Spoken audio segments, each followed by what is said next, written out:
Lectura del libro del Eclesiástico.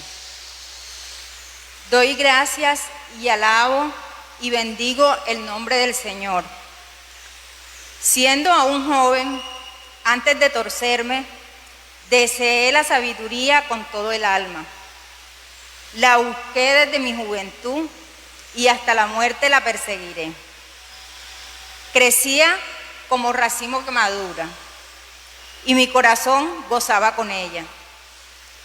Mis pasos caminaban fielmente, siguiendo sus huellas desde joven. Presté oído un poco para recibirla y alcancé doctrina copiosa. Su yugo me resultó glorioso. Daré gracias al que me enseñó.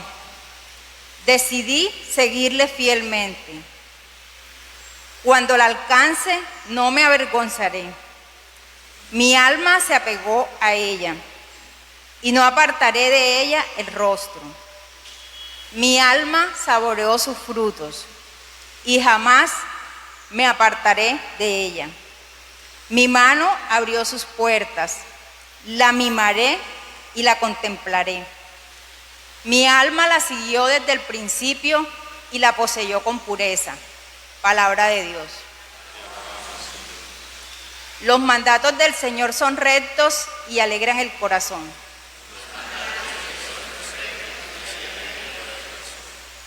La ley del Señor es perfecta y es descanso del alma.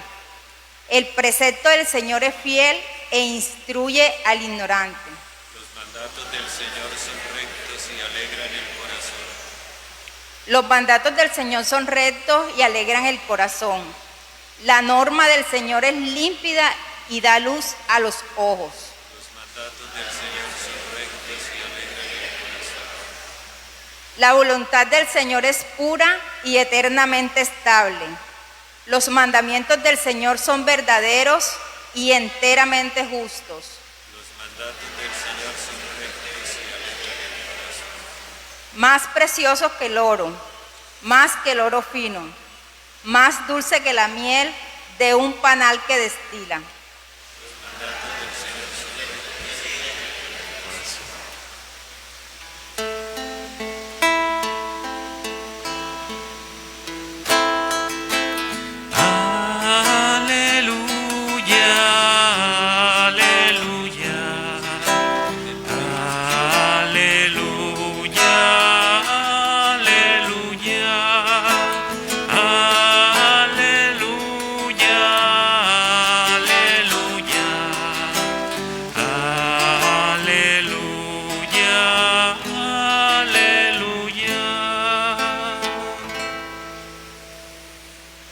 El Señor esté con ustedes.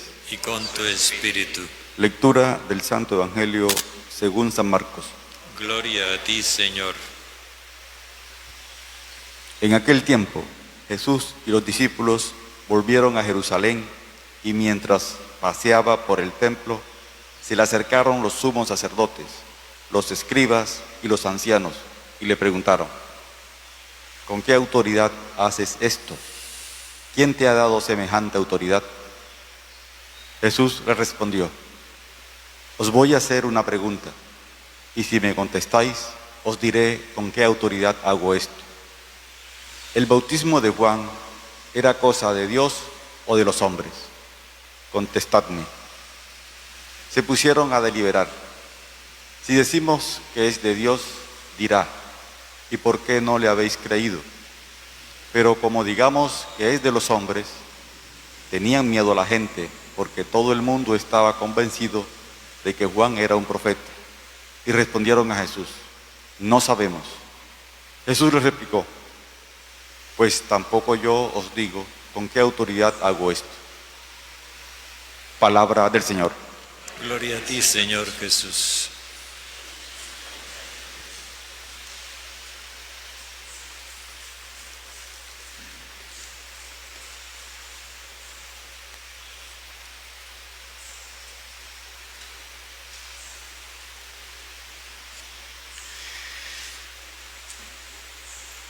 Como comprobación de lo que decíamos ayer, que no fue que Jesús levantó a patadas las mesas y las sillas y cargó todo eso y lo tiró a la calle, ni nada de esas cosas, sino que es una forma de decir que Jesús tiró por tierra el sistema de comercio que se tenía en el templo.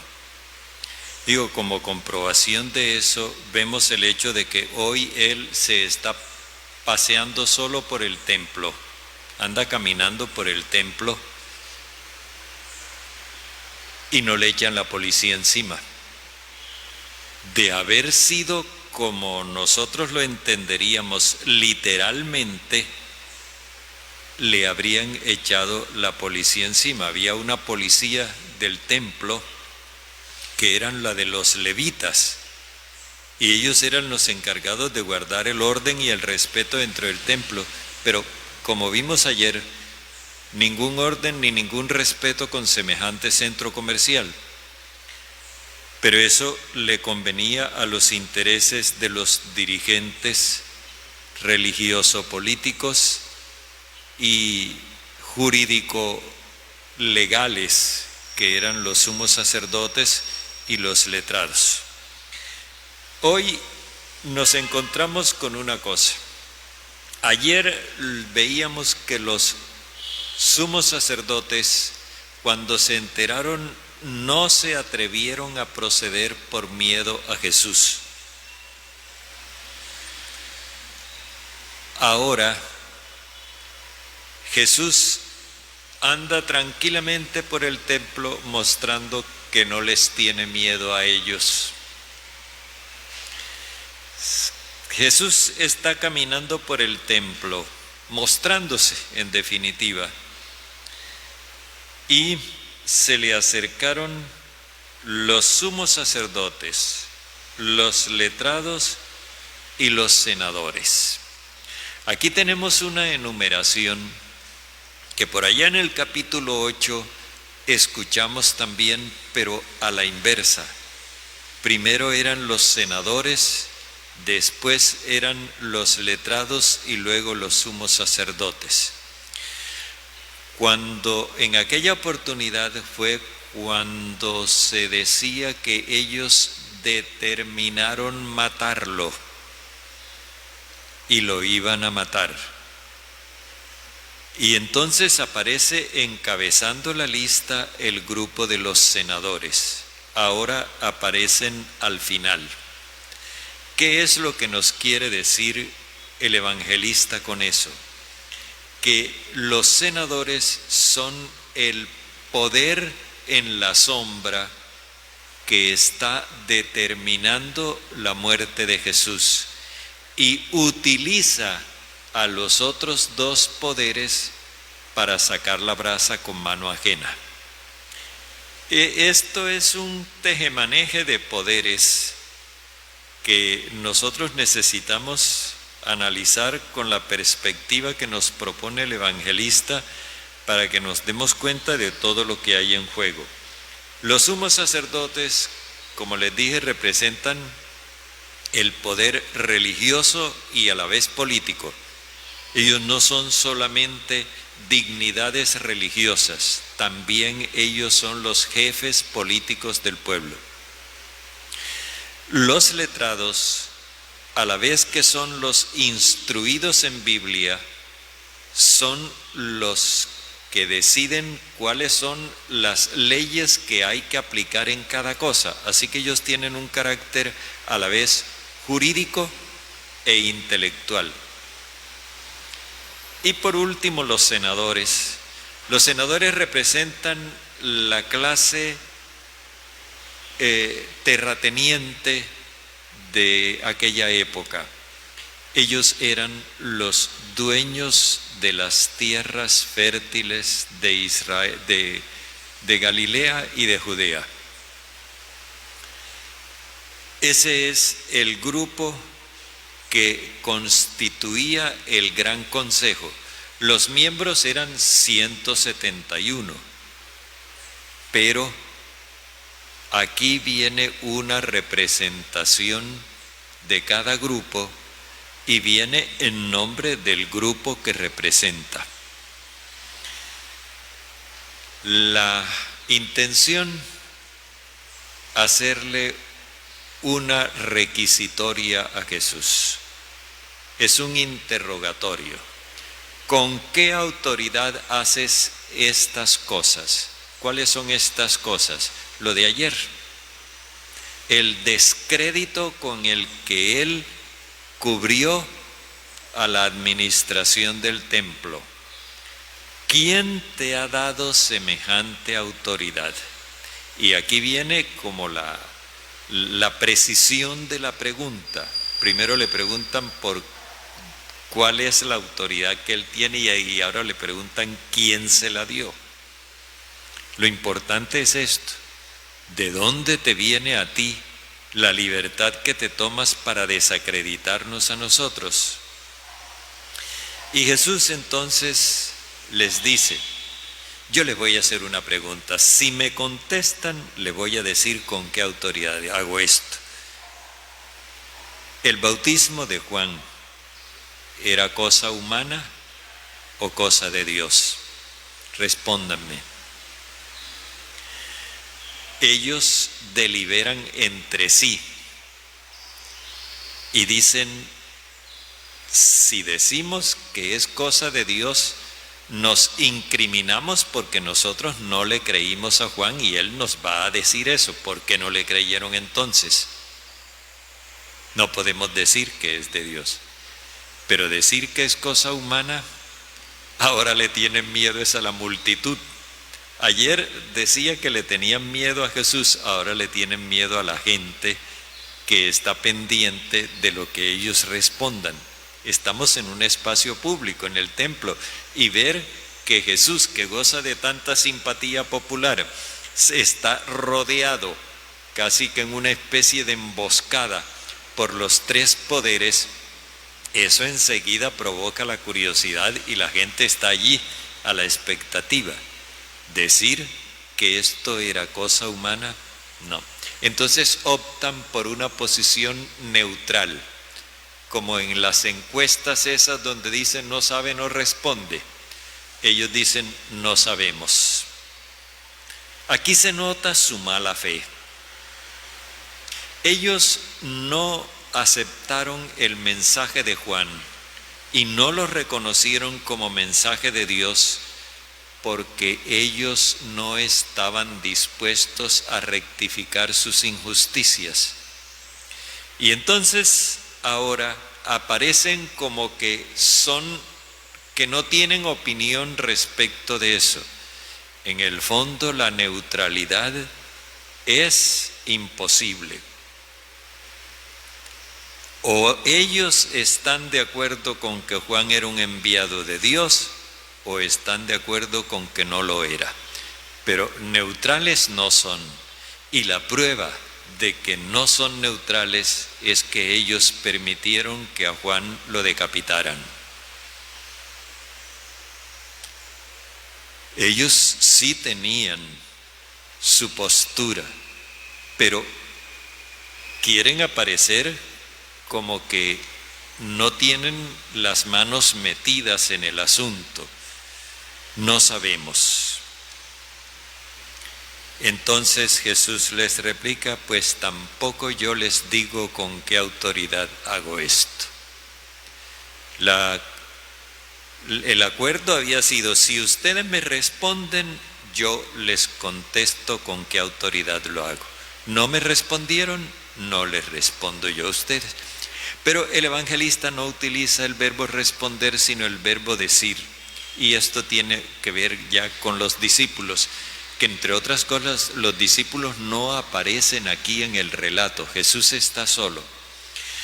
Lo importante de esto es hacernos ver cómo en esos intríngulis del poder, donde hay un poder que manipula a los otros para conseguir una finalidad que le conviene,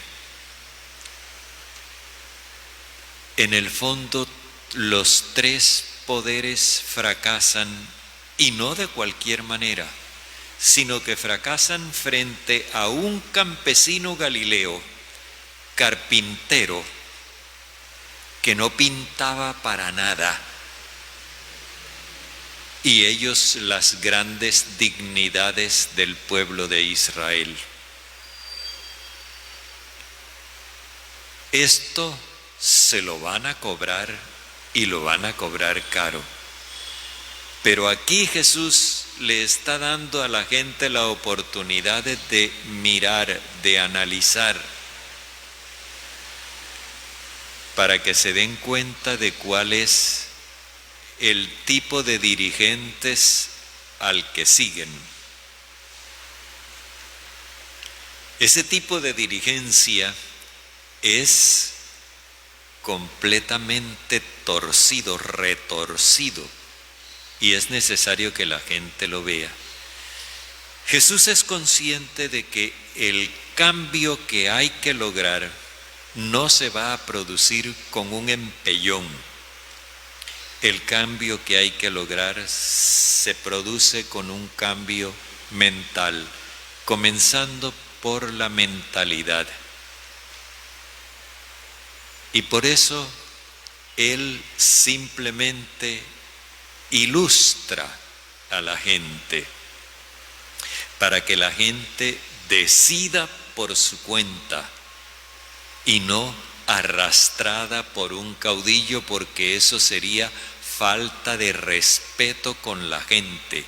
Lo mismo que están haciendo los otros dirigentes, lo haría Jesús si Él arrastrara a la gente movida por el entusiasmo que sienten por Él. Es importante que nosotros tomemos conciencia de que Jesús nunca se presenta como una oposición al poder. Él se presenta como una alternativa, es decir, algo completamente distinto al poder. Y de esa forma es como nosotros podemos entender por qué Jesús procede de esta forma. Porque en el fondo Él está queriendo mostrar el amor de Dios tanto por los oprimidos como por los opresores, y dándoles a ambos la oportunidad de rectificar. Este es el verdadero amor, y esto es lo que hace falta también hoy. También hoy esto es lo que nos hace falta. Nosotros vemos todos los días que nos inundan las redes sociales con mensajes donde nos piden que tomemos partido y nos embarquemos en una aventura con el odio de estos o con el odio de aquellos. Y nos dicen que hay que tomar partido. Y sí, hay que tomar partido, pero no entre un odio y otro, porque eso es más de lo mismo.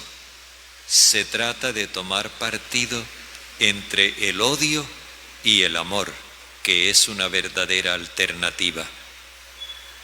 Odio por odio es lo mismo, odio por amor es un cambio. Es a eso a lo que nos invita Jesús, y es eso lo que nosotros necesitamos comprender y asumir.